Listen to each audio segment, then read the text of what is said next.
स्वागत है आप सभी का फैंटास्टिक फाइनेंशियल पर, जहां पर आपको रोज मिलेगा global market analysis, Indian stock market analysis, उसके साथ कमोडिटीज एनालिसिस, करेंसी एनालिसिस, उसके अलावा technical analysis of Nifty, technical analysis of Sensex, technical analysis of bank Nifty, उसके अलावा जितने भी इंडाइसेस हैं सेक्टर वाइज उन सभी का आपको यहाँ पे टेक्निकल एनालिसिस मिलेगा, ताकि आप अगले दिन ट्रेड के समय एक बेहतर डिसीजन ले सके।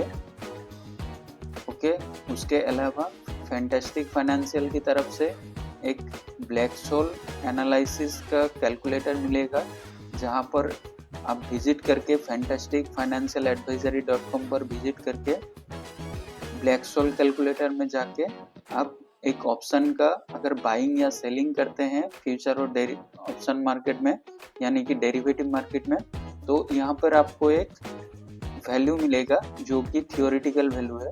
उससे आपको यहाँ पर प्राइस डालने पर पता चल जाएगा कि वो भाव सही है या गलत, जैसे वो ओवर वैल्यूड है या अंडर वैल्यूड। अगर ओवर वैल्यूड है तो आप लोग सेल कर सकते हैं या फिर बाइंग से बच सकते हैं, अगर अंडर वैल्यूड है तो आप लोग बाई कर सकते हैं। तो ये मिलेगा। ब्लैकशोल ऑप्शन के बारे में लास्ट में बात करेंगे, पहले चलिए ग्लोबल मार्केट का एनालिसिस देखते हैं। जैसे कि दोस्तों आप लोग देख सकते हैं ग्लोबल मार्केट में आज के क्षेत्र में गिरावट है। डाउ जोन्स में अभी जब मैं रिकॉर्ड कर रहा हूँ लगभग 200 पॉइंट के आसपास की गिरावट है।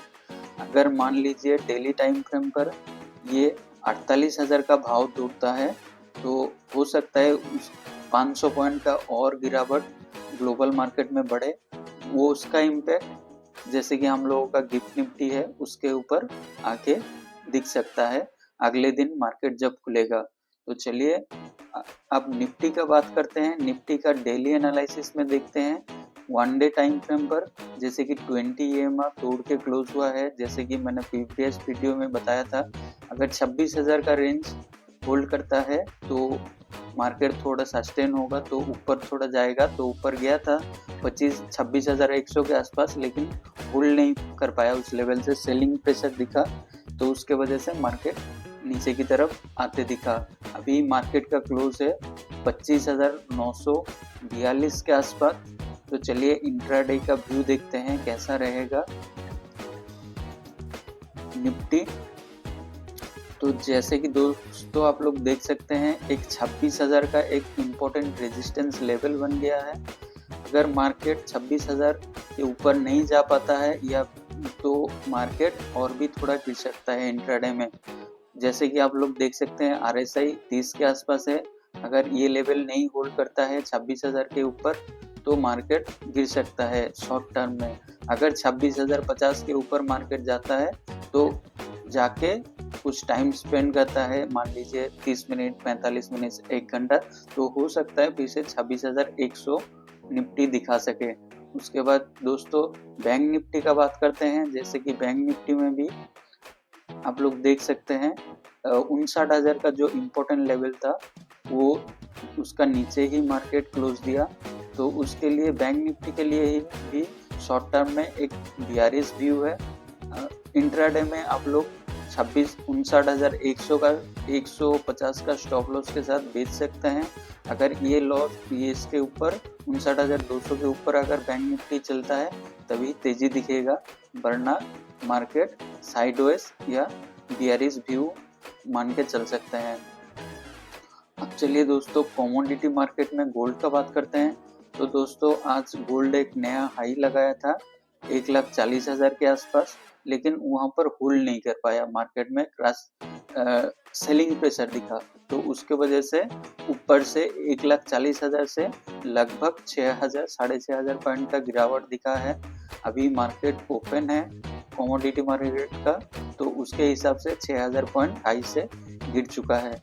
तो इसके हिसाब से इंट्राडे में अभी कमोडिटीज में मेटल सेक्टर में शॉर्ट टर्म में बियरिश व्यू रख के चले।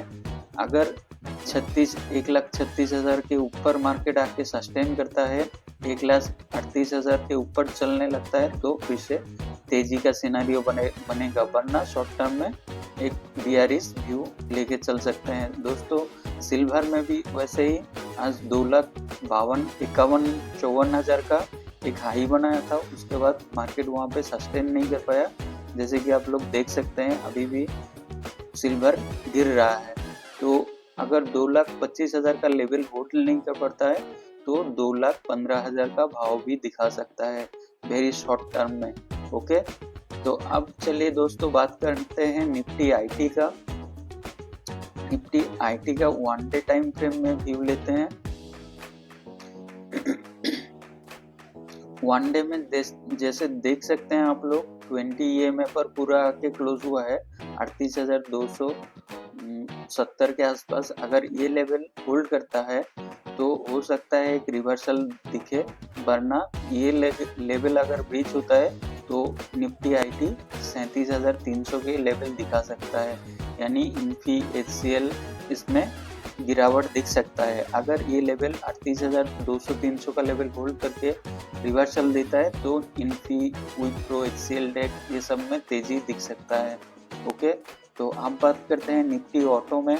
दोस्तों निफ्टी ऑटो में अभी जैसे देख सकते हैं